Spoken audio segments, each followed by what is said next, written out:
Imagine getting paid just for sharing your thoughts on products and services you use every day. With Survey Junkie, it's that simple. Click on the link in the video description to discover how you can start earning today by taking surveys. U.S. Secretary of State Antony Blinken has suggested the United States is contemplating allowing Ukraine to use American-supplied weapons to directly strike Russian territory, given the changing dynamics on the battlefield in Ukraine. It's the first time a senior Biden administration official has indicated there could be a potential shift in policy. Until now, the U.S. had prohibited Ukraine from using U.S. weapons, like ATACMS missiles, to target Russian territory. But Blinken's comments align with recent statements from European officials who support Ukraine using Western weapons against Russian sites used for the invasion.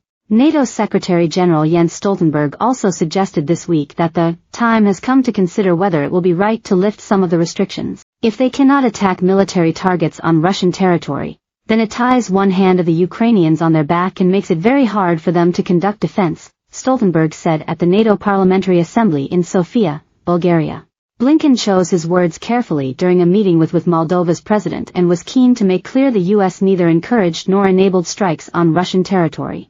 He said Ukraine has to make its own decisions about the best way to effectively defend itself. We're going to make sure that it has the equipment it needs to do that.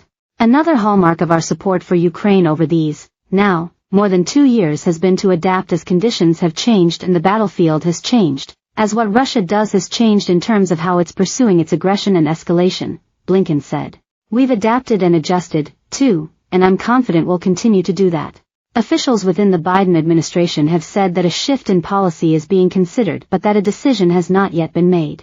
We do not encourage nor do we enable attacks using U.S. weapons on Russian soil, National Security Council spokesman John Kirby said. Our support to Ukraine has evolved appropriately as the battlefield conditions have evolved, and that's not going to change, but right now, there's also no change to our policy. Russia's foreign ministry had warned in September 2022 that should the U.S. become involved it would cross a red line and be considered a direct party to the conflict in the eyes of the Kremlin if it started supplying longer-range missiles to Kyiv. Russian President Vladimir Putin has warned of the threat of a global conflict if Kyiv's Western allies allow it to use weapons they have supplied to strike inside Russia, something Ukraine's government is urging its partners to permit. The U.S., which is Kyiv's most important supplier of weaponry, passed a $61 billion aid package in April following months of delay that exacerbated shortages of artillery shells. Blinken said the U.S. weapon supplies were now having a real effect, and that Putin had not been able to achieve his goals in the Kharkiv area in northeastern Ukraine where Russian forces launched an offensive this month, opening a new front. On the contrary, I think what we see, again, stabilization of the front and a failure in terms of Putin's objectives, he said. Blinken will travel to Prague on Wednesday to attend an informal gathering of NATO foreign ministers, which will focus on advancing preparations ahead of a July summit of the alliance in Washington.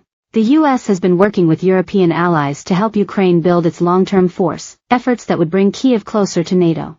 Individual members, including the U.S., are working to reach bilateral agreements with Ukraine. More than 2 years into the deadliest war in Europe since World War II, Western allies are debating how to stop Russian military advances while Putin is increasingly evoking the risk of a global war.